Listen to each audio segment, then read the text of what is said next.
At your current savings rate in San Francisco, you will be able to afford a down payment on a median home in this city in approximately 14 years. In Raleigh, North Carolina, with the same salary, the same job, the same person, that timeline is 14 months, not 14 years, 14 months. That single comparison is the entire argument of this video.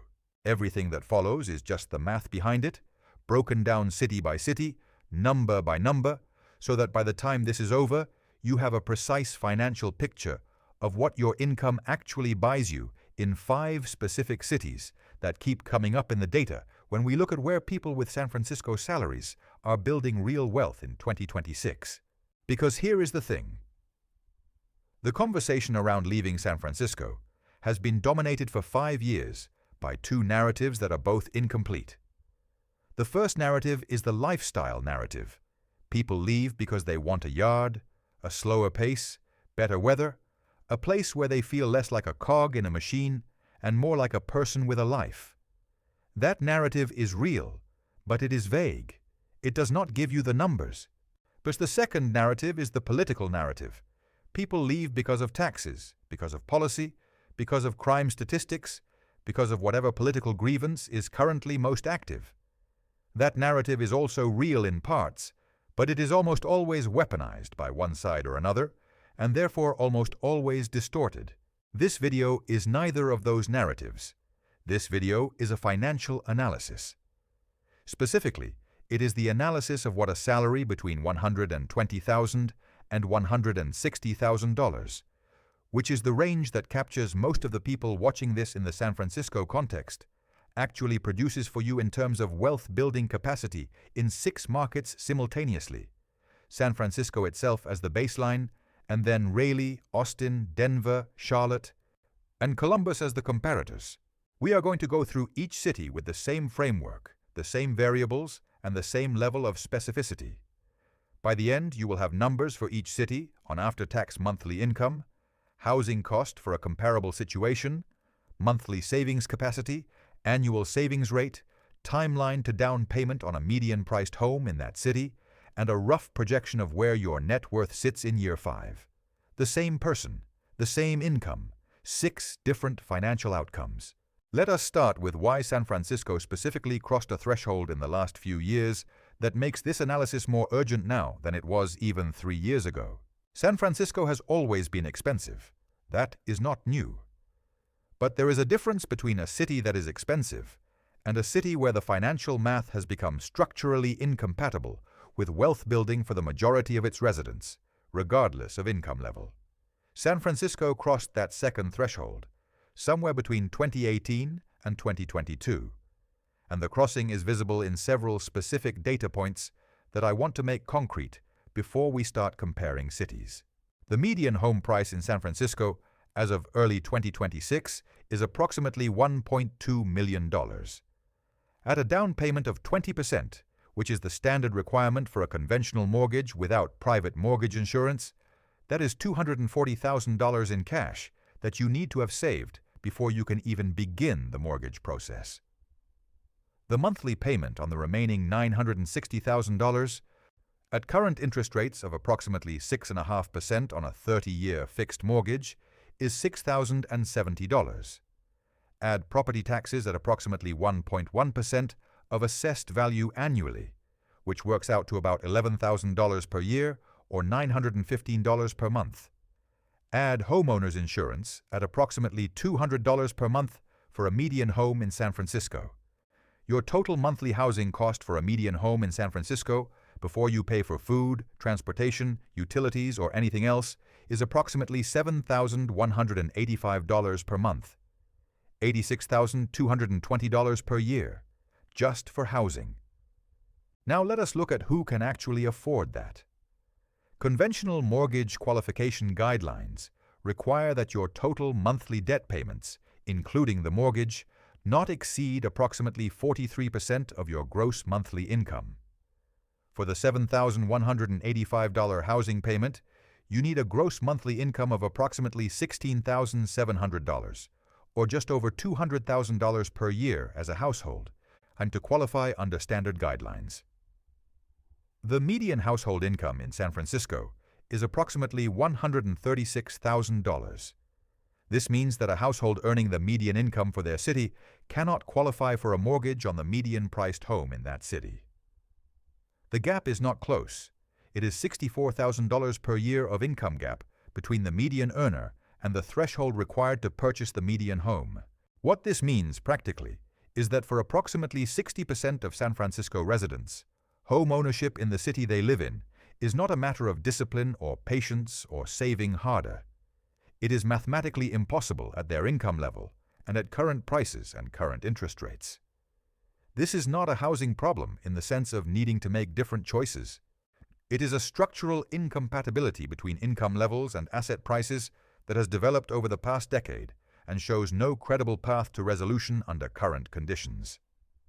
For someone earning $150,000, which is a strong income by any national standard and a typical mid-level tech salary in San Francisco, the situation is only marginally better.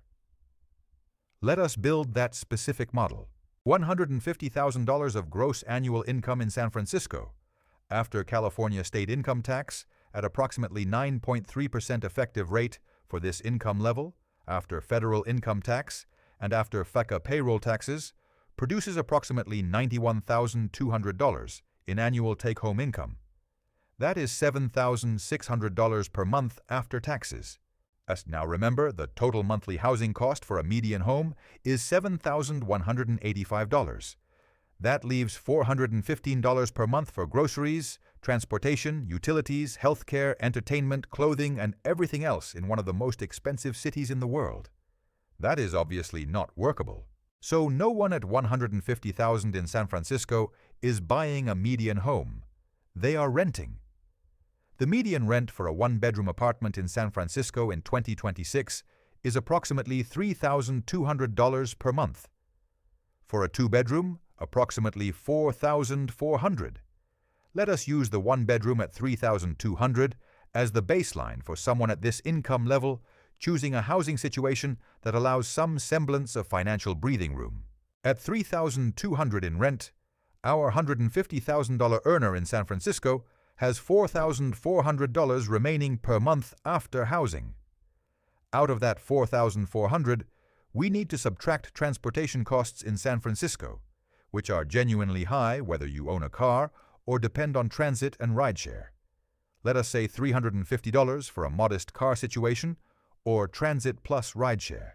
The groceries for one person in San Francisco run approximately $600 per month for reasonable eating without extravagance. Utilities, internet, phone, approximately $250. Health insurance, if not fully employer covered, gym membership, and basic personal expenses, approximately $300. That leaves roughly $2,900 per month as discretionary income, some portion of which goes to entertainment, dining, and savings. If our person is disciplined and saves $1,500 per month from that discretionary pool, their annual savings is $18,000. Their savings rate on $150,000 gross income is 12%. At that savings rate, saving for a 20% down payment on a median San Francisco home, which is $240,000, takes 13.3 years. 14 years, roughly. Thus accounting for the fact that the target keeps moving, as home prices continue to inflate even modestly. 14 years. If you are 32 years old and you start saving today, you have the down payment at 46, by which time the median home price has likely increased further, your target has moved, and the timeline has extended. That is the San Francisco baseline. Now let us start comparing. The first comparison city is Raleigh, North Carolina. And I want to spend the most time here because Raleigh represents the cleanest, most well-documented example of the salary-to-wealth building transformation that this entire analysis is about. $150,000 of gross income in Raleigh. North Carolina has a flat state income tax rate of 4.5% in 2026. After federal income tax, North Carolina state income tax, and FECA, our person takes home approximately $99,600 per year. That is $8,300 per month after all taxes. That is $700 more per month in take-home income than the same salary produces in San Francisco, so purely from the tax differential between California and North Carolina. $700 per month before they change a single spending habit. The median rent for a two-bedroom apartment in a good Raleigh neighborhood, such as North Hills, Midtown, or Five Points, is approximately $1,450 per month in 2026. Good neighborhoods with walkability, restaurant access, and the kind of lifestyle infrastructure that someone coming from San Francisco will be looking for. $1,450. Compared to $3,200 in San Francisco for a one-bedroom. So immediately, from the combination of the tax differential and the housing differential, our person has $1,750 more per month than they had in San Francisco, before they change anything else. That is $21,000 per year in additional financial capacity that arrives on day one of living in Raleigh versus day one of continuing to live in San Francisco. Let us run the full budget. $8,300 monthly take-home. Rent $1,450. Transportation in Raleigh. You need a car, unlike San Francisco, where you might be able to go without one, but car ownership in Raleigh is significantly cheaper. Insurance runs approximately $100 per month. Parking is largely free, and the total transportation cost is maybe $200 to $250. In groceries for one person, approximately $400. Utilities, internet, phone, $200. Health insurance and personal expenses, $250. Total essential spending, approximately $2,550 per month. That leaves $5,750 as discretionary income. If our person in Raleigh saves $3,000 per month from that discretionary pool, their annual savings is $36,000. Their savings rate is 24% of gross income. That is twice the savings rate they had in San Francisco on the exact same salary. Now here is where the down payment timeline changes everything. The median home price in Raleigh in early 2026 is approximately $390,000. The 20% down payment target is $78,000. At $36,000 in annual savings, our person reaches the down payment in 26 months. Roughly 2 years and 2 months. But here is what actually happens when you model this more carefully, because people who move with a San Francisco salary to Raleigh do not typically save at the modest rate I just described. They save at a much higher rate because the financial pressure is so dramatically different. Let us model the more aggressive but still realistic scenario. Someone who saves $4,500 per month in Raleigh. That is $54,000 per year. And their savings rate is 36% of gross income. At that rate, they reach the $78,000 down payment in approximately 17 months, 14 months to 18 months, depending on their specific circumstances. That is where the 14 months figure comes from. Now let us model what happens when they buy a $390,000 home in Raleigh with 20% down at 6.5% on a 30-year mortgage, has a principal and interest payment of approximately $2,000 per month. Add property taxes at approximately $3,600 per year, which is $300 per month, and homeowners insurance at approximately $120 per month. Or total housing cost as a homeowner, approximately $2,420 per month. That is still $1,000 less per month than what they were paying in rent for a one-bedroom in San Francisco. And now, in addition to a lower housing cost than they had in San Francisco, they are building equity. They are not paying rent to someone else's mortgage. Their monthly housing payment is building an ownership stake in a market that the data consistently shows as having strong long-term appreciation fundamentals.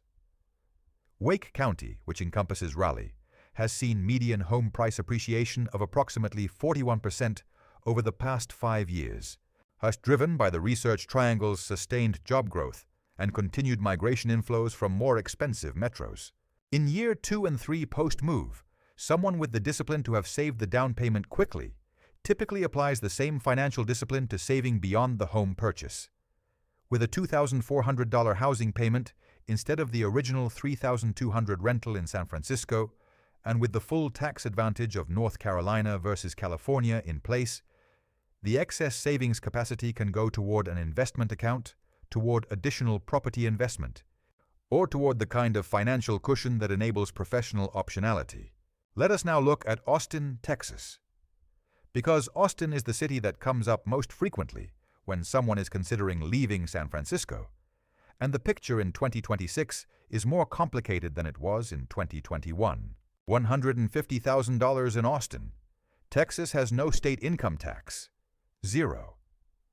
After federal income tax and FICA only, our person takes home approximately $103,800 per year, or $8,650 per month.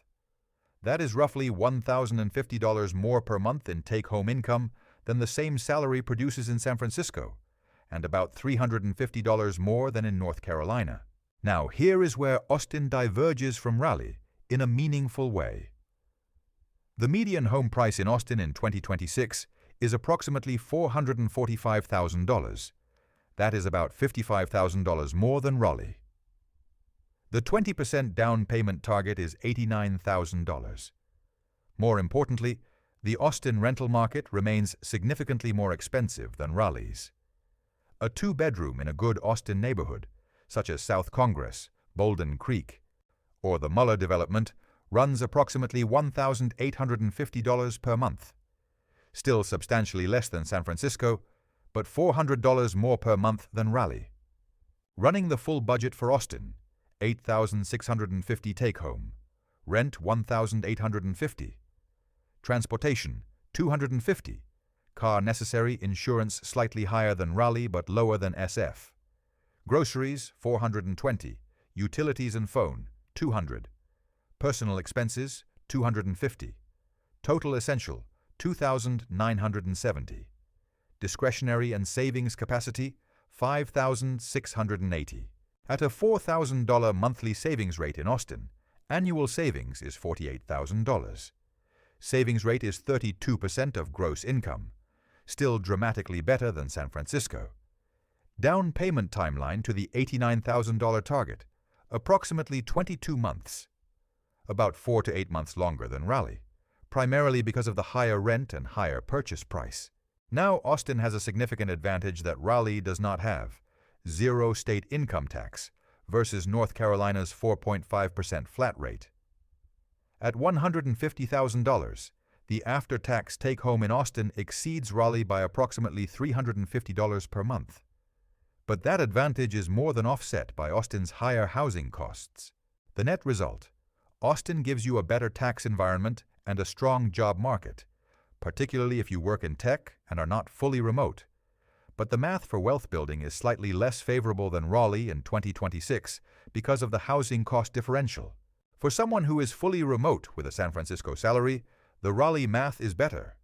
For someone who might want to work in person for an Austin-based company, or who wants the cultural amenity of a larger, more established tech scene, Austin still makes financial sense in a way that staying in San Francisco categorically does not.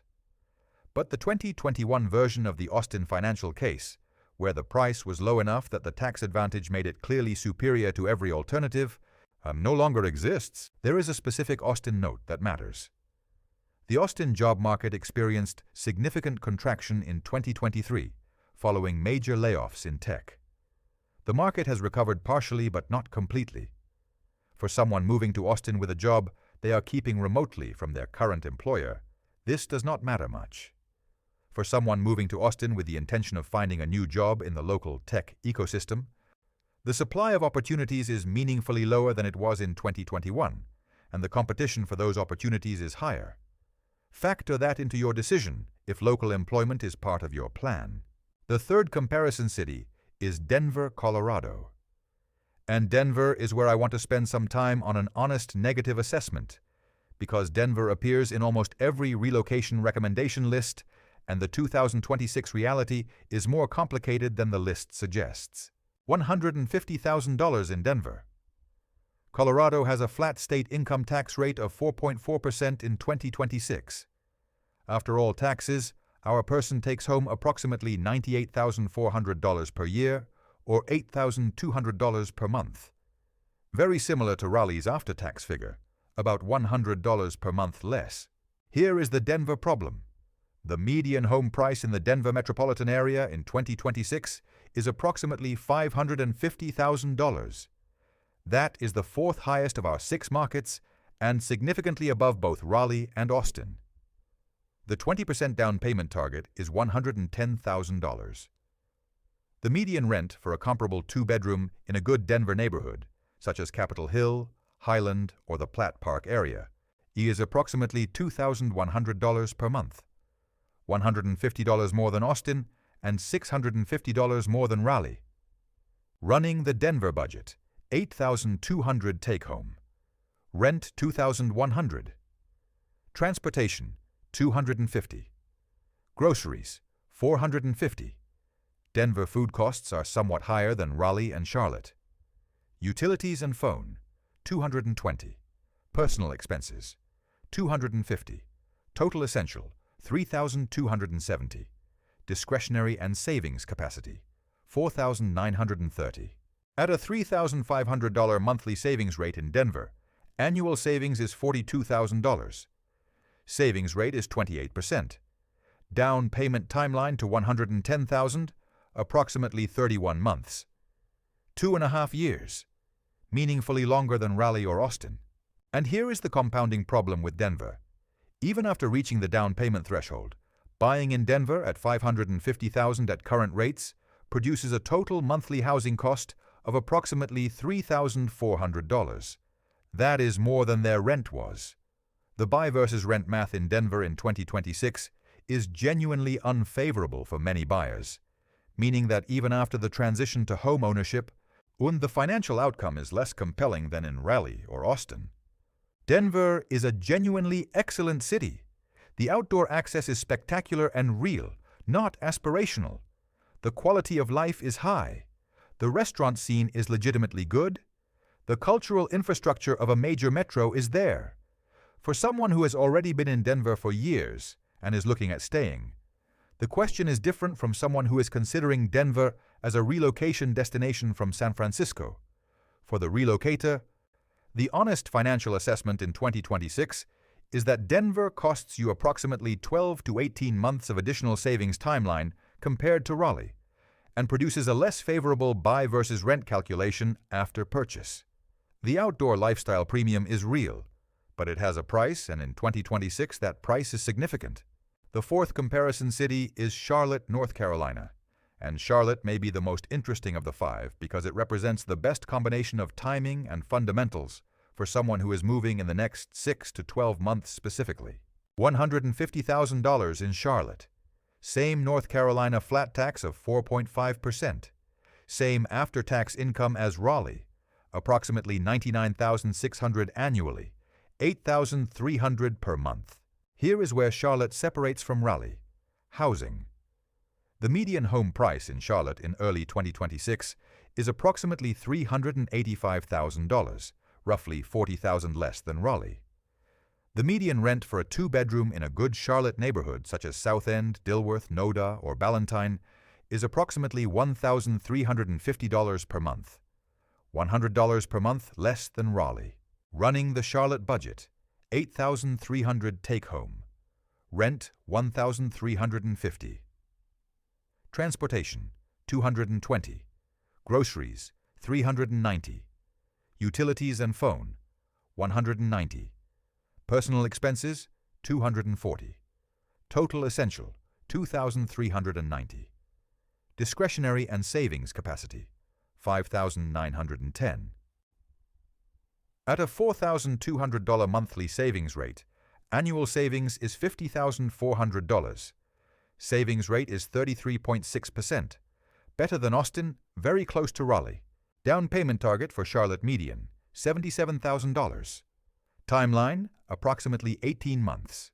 But here is what separates Charlotte from Raleigh in 2026 specifically: the market timing. Raleigh has already experienced significant appreciation and is more mature in the migration cycle. The arbitrage is real, but the price already reflects significant inflows. Charlotte is approximately 12 to 18 months behind Raleigh in the migration cycle. The same wave of high-income professionals that moved to Raleigh from 2019 to 2022 is now arriving in Charlotte. But the price has not fully adjusted to that wave yet. The opportunity to buy at pre-wave pricing is narrowing but still present. For someone who prioritizes maximizing their financial position over the next 5 to 7 years, Charlotte in 2026 may produce better outcomes than Raleigh because of the appreciation upside that Raleigh has already partially captured. The risk is lower certainty about the trajectory compared to the more established Raleigh market, but the data consistently supports Charlotte as the better value in this specific moment. Charlotte also has a job market that most people underestimate. It is the second largest banking center in the United States after New York City. Bank of America is headquartered there.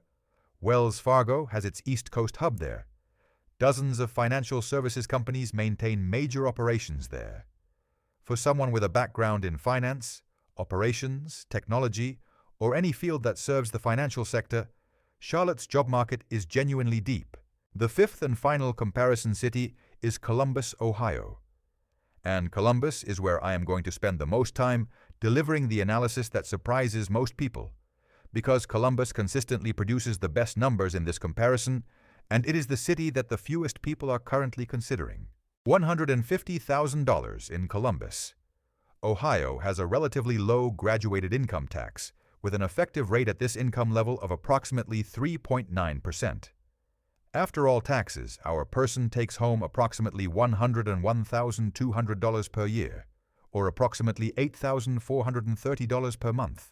The median home price in Columbus in early 2026 is approximately $290,000. This is the lowest of the 5 comparison cities by a significant margin. The 20% down payment target is $58,000. The median rent for a 2-bedroom apartment in a desirable Columbus neighborhood, such as Short North, Clintonville, German Village, or Grandview, runs approximately $1,250 per month. Running the Columbus budget, $8,430 take-home. Rent $1,250. Transportation $200. Columbus is car-dependent, but insurance is low. Groceries $360. Utilities and phone $180. Personal expenses $220. Total essential $2,210. Discretionary and savings capacity $6,220. At a $4,500 monthly savings rate, annual savings is $54,000. Savings rate is 36% of gross income, the highest savings rate of any city in this analysis. Down payment target for Columbus, $58,000. Timeline at $54,000 in annual savings, 13 months. This is the shortest down payment timeline of any city in the comparison, including Raleigh. Now, 13 months to a down payment on a $290,000 home at current interest rates produces a monthly mortgage payment plus taxes plus insurance of approximately $1,930. Less than their Columbus rent by $320 per month.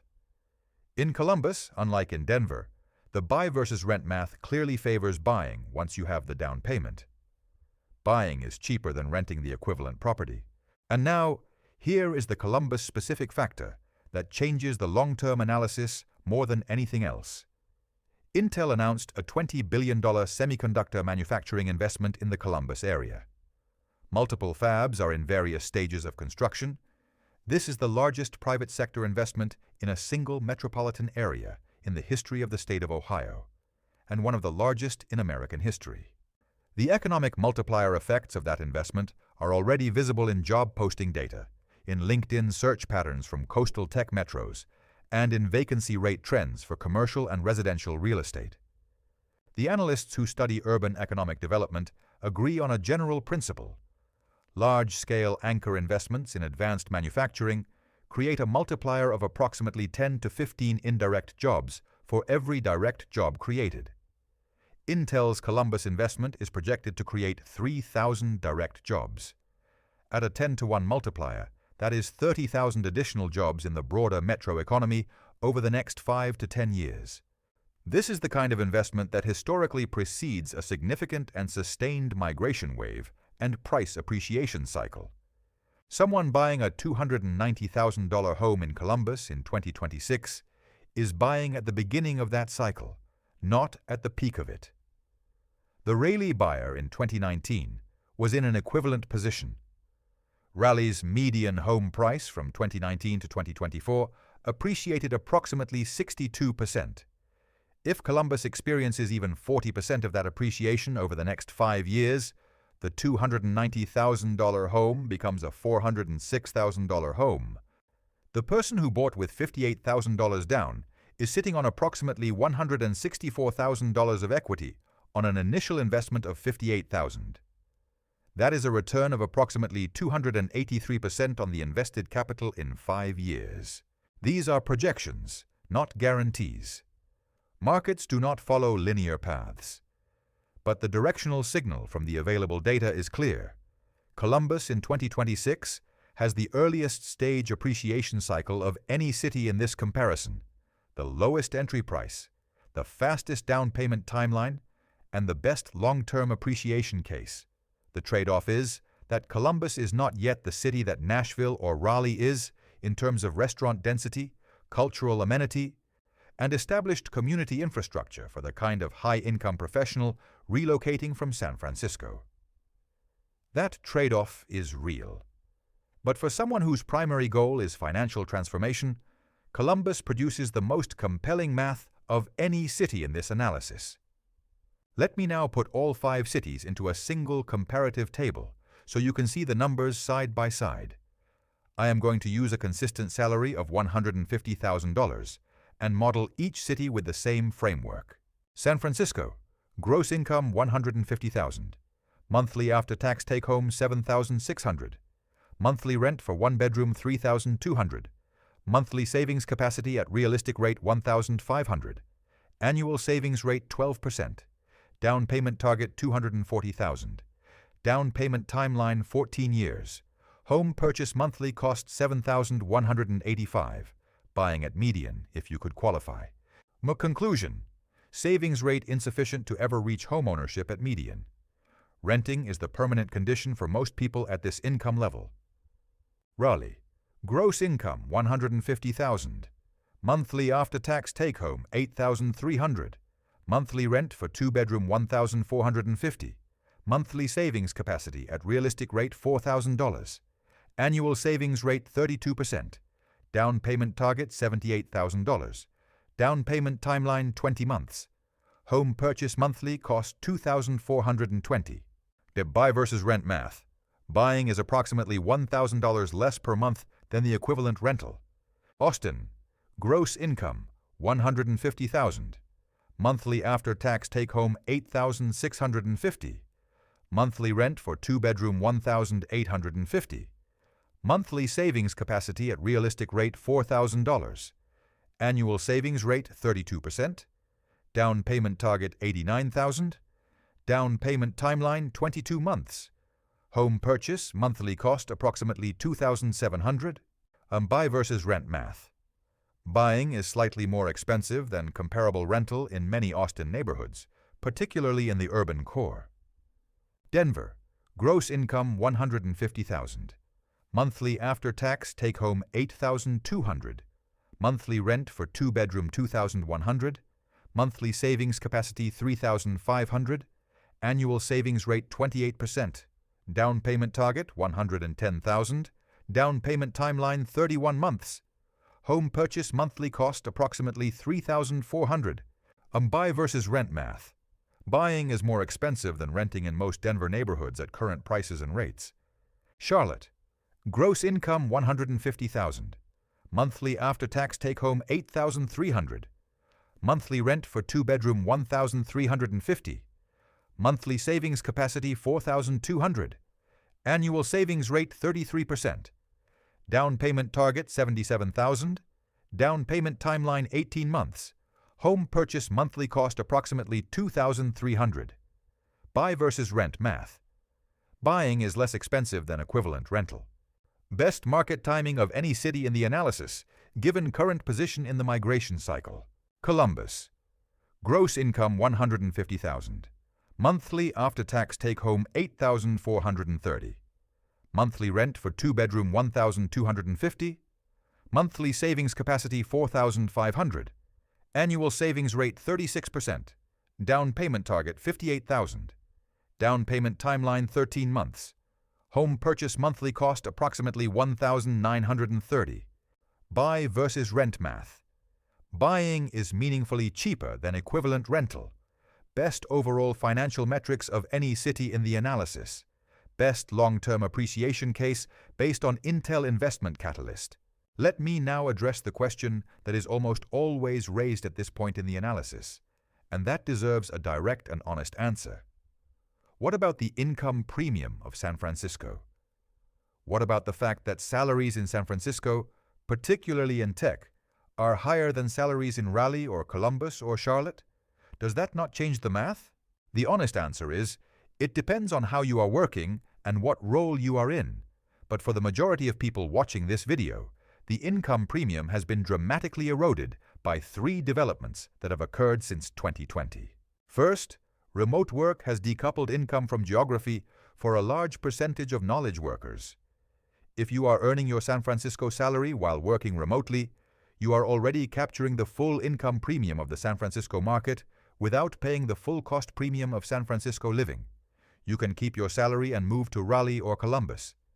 This applies to a significant and growing percentage of the tech workforce. If this describes you, then the income premium argument is already resolved in your favor. You have the income premium, you just need to also capture the cost advantage. Second, for people who are not remote and who would need to find a new job in their destination city, the salary gap between San Francisco and the cities in this comparison has narrowed substantially over the past 5 years. In 2019, the median software engineer salary in Raleigh was approximately 65% of the San Francisco equivalent. In 2026, it is approximately 84%. The gap has closed by 19 percentage points.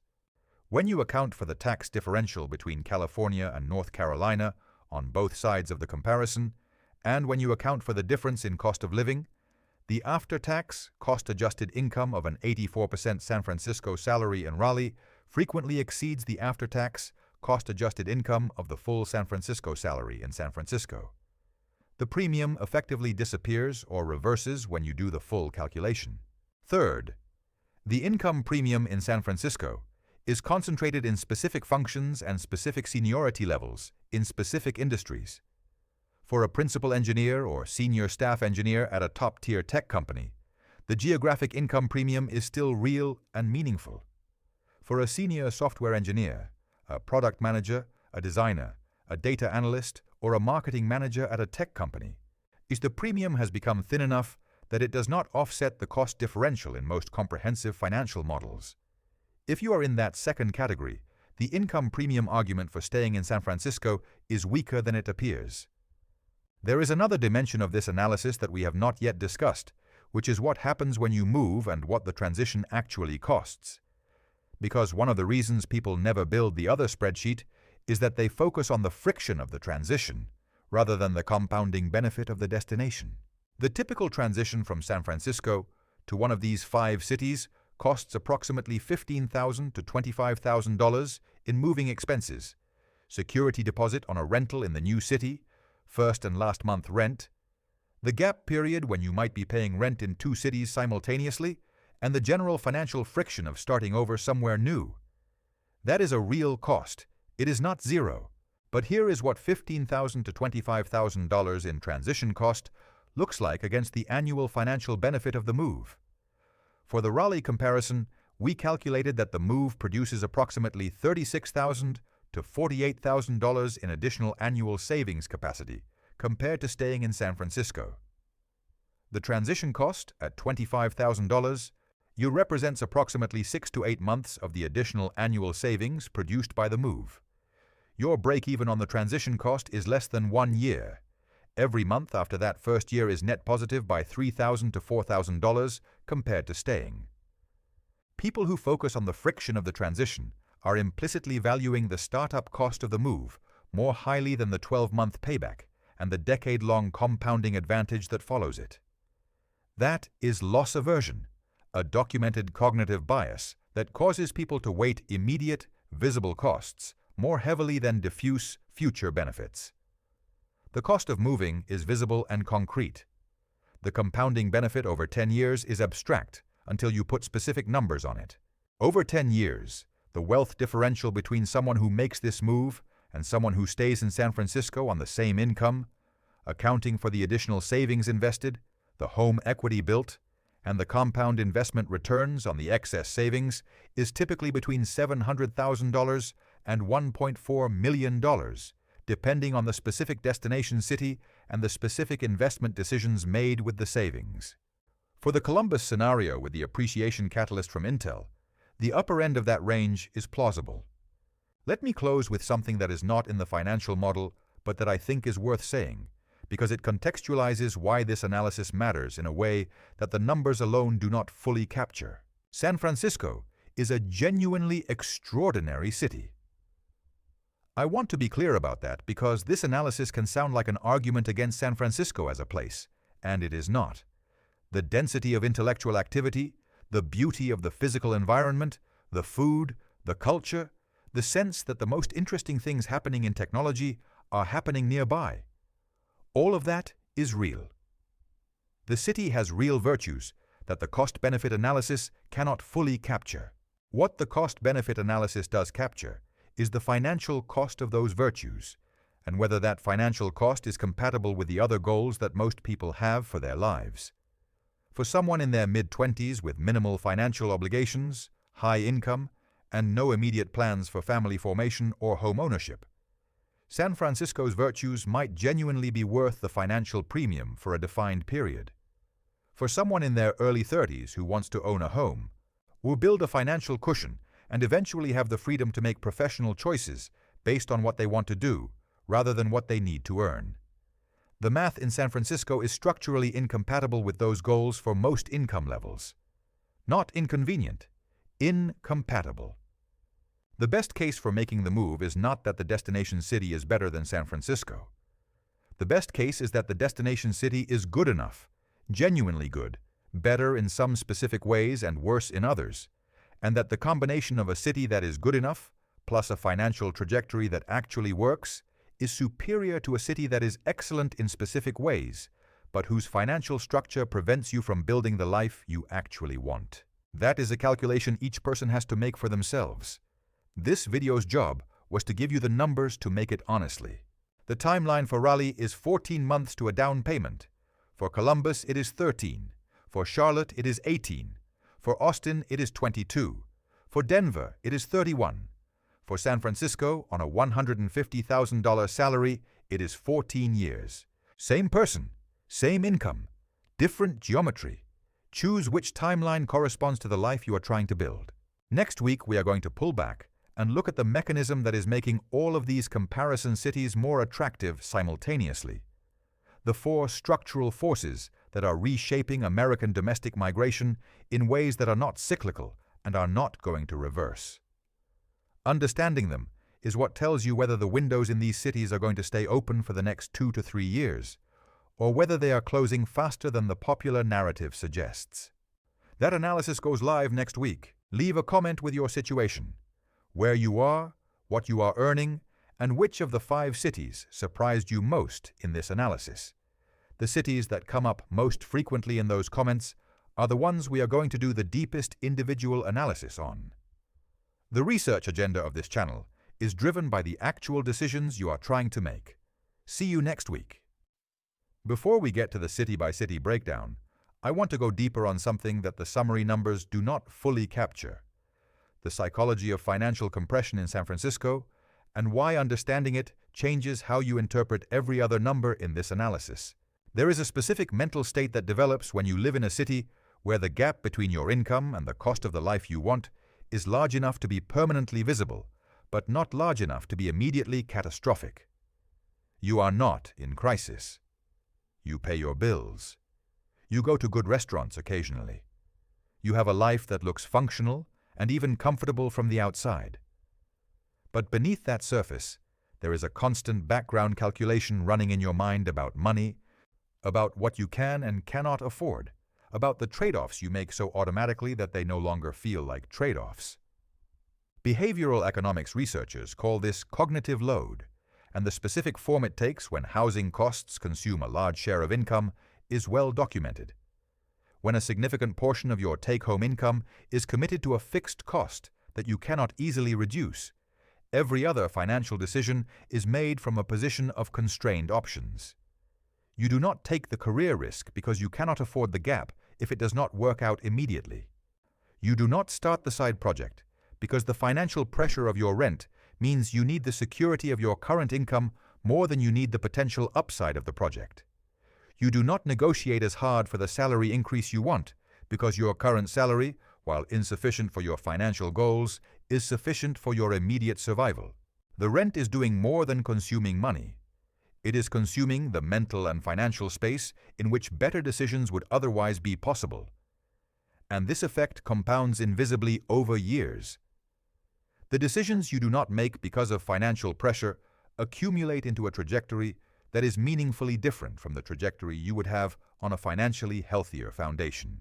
This is what the people who have made the move from expensive cities to well-chosen alternatives most consistently describe as the transformation they did not fully anticipate.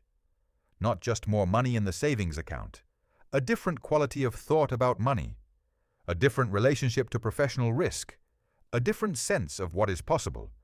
The financial breathing room changes the decision-making environment in ways that are difficult to quantify, but that compound over years in the same direction as the financial numbers themselves. Now let me go back into the 5 cities and add some dimensions to the analysis that the summary table did not capture, because the numbers alone do not tell you everything you need to know about whether a city works for your specific situation.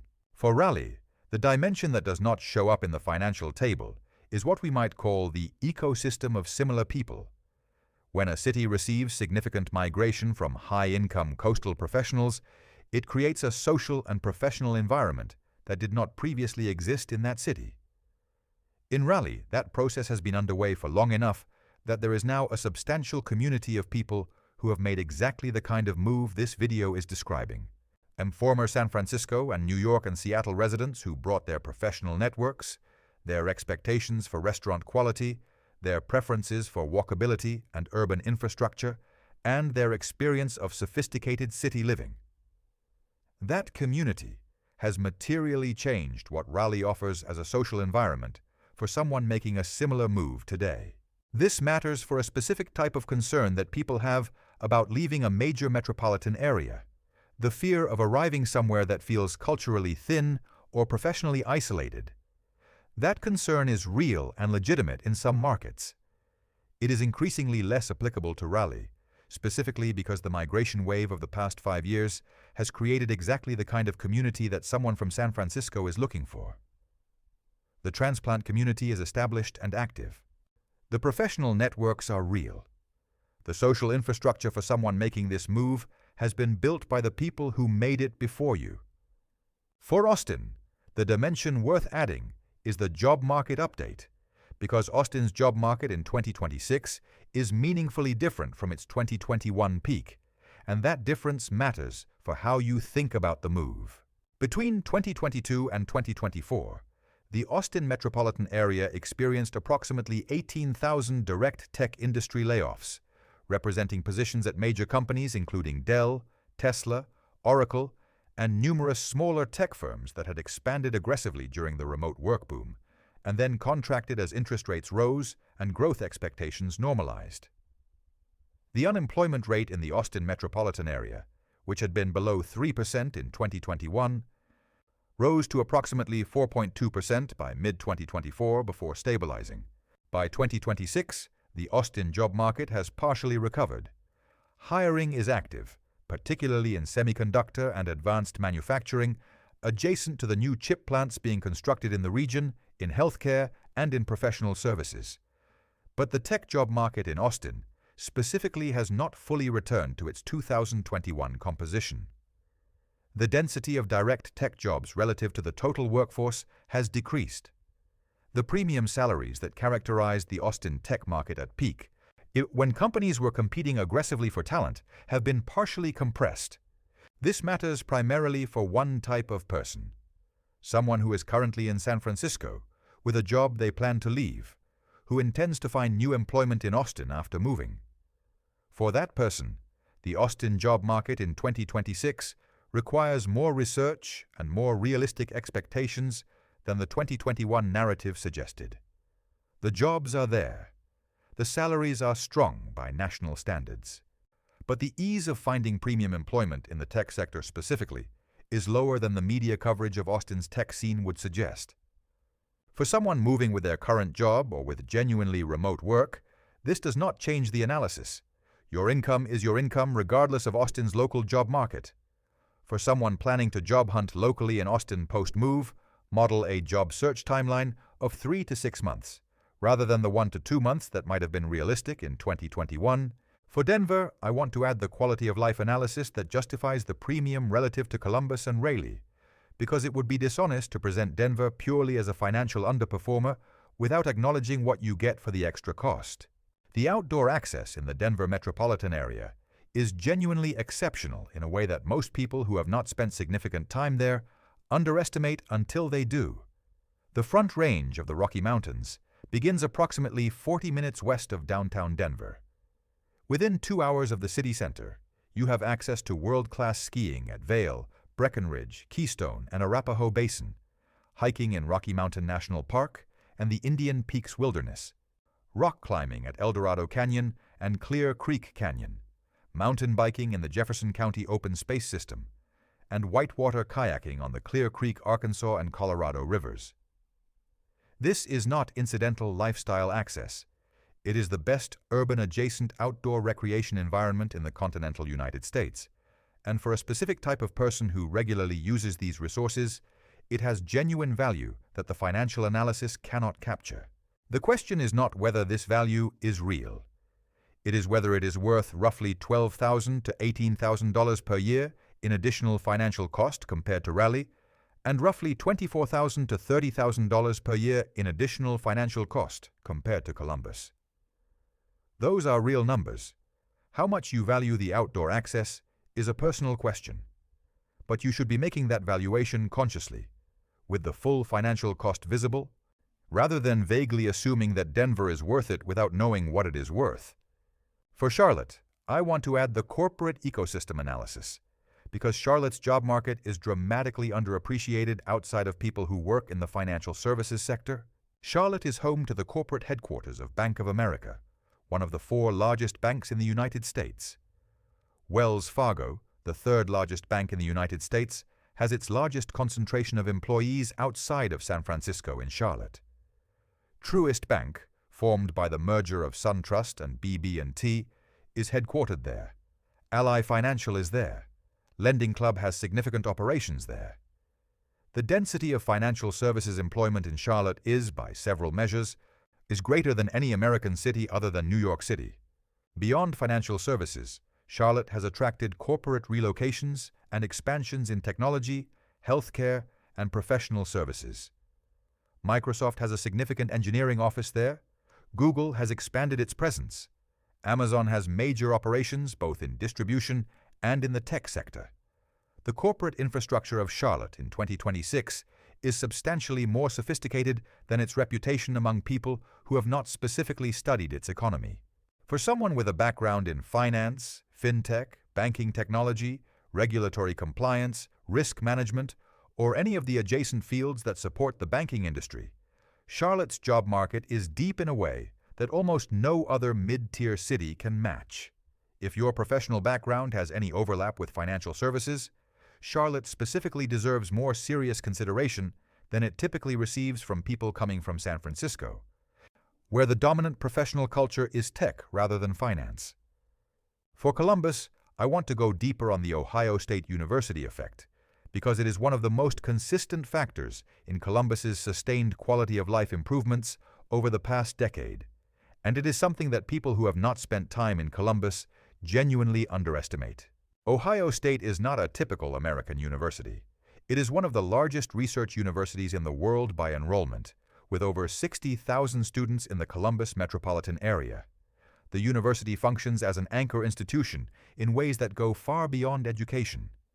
It is the largest employer in Columbus, with approximately 40,000 direct employees. Its medical center, the Ohio State University Wexner Medical Center, is ranked consistently among the top academic medical centers in the United States and provides healthcare employment to over 23,000 people. Its research funding exceeds $1 billion annually, driving innovation in fields from cancer research to advanced materials, to agriculture technology, to aerospace. The cultural effect of a university of this scale on a city is substantial and specific. It creates a permanent, self-renewing population of young, educated people who bring energy, spending, and cultural participation to the urban core. It anchors arts and music scenes, restaurant innovation, independent retail, and the kind of street-level vitality that mid-sized cities without major universities frequently struggle to develop. It produces a steady pipeline of local workforce talent that employers specifically seek out when deciding where to locate operations. And it creates an intellectual culture that persists in the broader city population, making Columbus demographically unusual among Midwestern cities of its size in the educational attainment and cultural sophistication of its resident population. Short North, the neighborhood immediately adjacent to the Ohio State campus, has over the past decade transformed from a mid-quality urban commercial strip into what national food and lifestyle publications consistently describe as one of the best urban neighborhoods in the American Midwest. The transformation happened not through top-down planning, but through the organic accumulation of independent restaurants, galleries, boutiques, and entertainment venues serving an educated, a relatively affluent, and growing residential population. The neighborhood now has a density of quality food and lifestyle amenity that genuinely surprises visitors who arrive with expectations calibrated to generic Midwest assumptions. The combined effect of Ohio State, the Short North transformation, the broader urban investment in Columbus over the past decade, and now the Intel investment catalyst creates a quality of life trajectory in Columbus that is, in the language of investment analysis, early stage rather than mature. The city you are moving to in 2026 is a better city than the one that existed 5 years ago. The city that will exist 5 years from now is likely to be better still. That trajectory itself has value, because you are not buying a static condition, you are buying into a direction. Let me now build the 5-year wealth projection for each city, because the annual savings rate comparison is useful, but the compounding over 5 years is where the real difference becomes visible. I'm going to model 5 years for each city using a consistent set of assumptions. The person moves with their current $150,000 salary, which grows at 3% annually. They rent for the first 1 to 2 years while saving the down payment, then buy and apply their excess savings to an investment account. I am using a 7% annual return on invested savings, which is the historical average for a diversified equity index fund. San Francisco 5-year projection. The person continues earning their salary with 3% annual increases. They save $18,000 per year initially, growing slightly as income increases. After 5 years, they have saved approximately $97,000. They have not reached the down payment threshold. They own no home. Their investment account has approximately $97,000, assuming all savings are invested.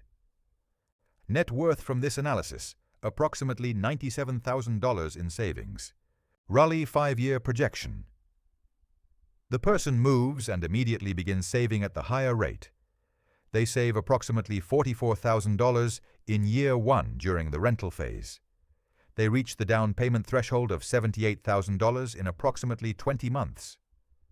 They purchase a home at $390,000 in month 20. Over the subsequent 3+ years, they apply $2,000 per month to their investment account while building home equity.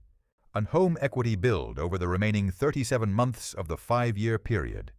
Approximately $38,000 in principal paydown plus appreciation. At 4% annual appreciation, the $390,000 home is worth approximately $458,000 at year 5.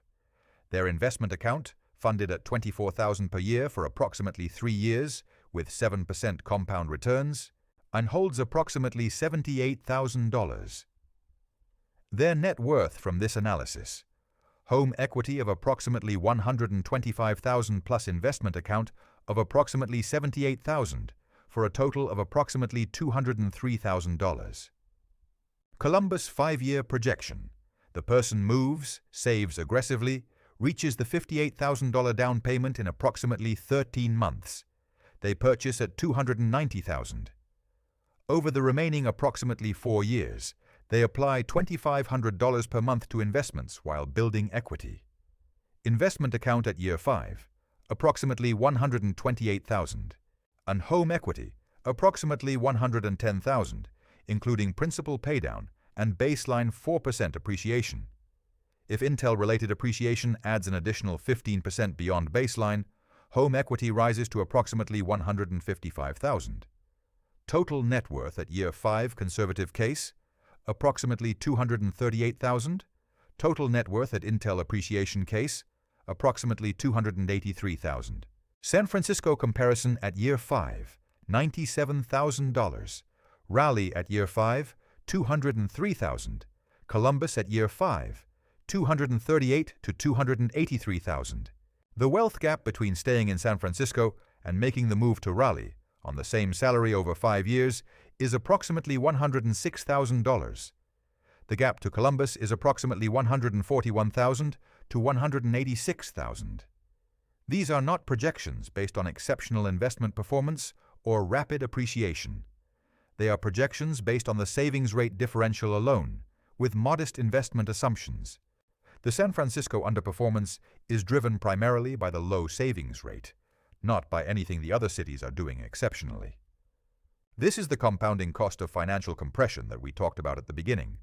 $97,000 versus $203,000. Same person, same salary. 5 years, different city. The difference is not about being smarter or more disciplined. It is about the financial environment that either allows or prevents wealth accumulation.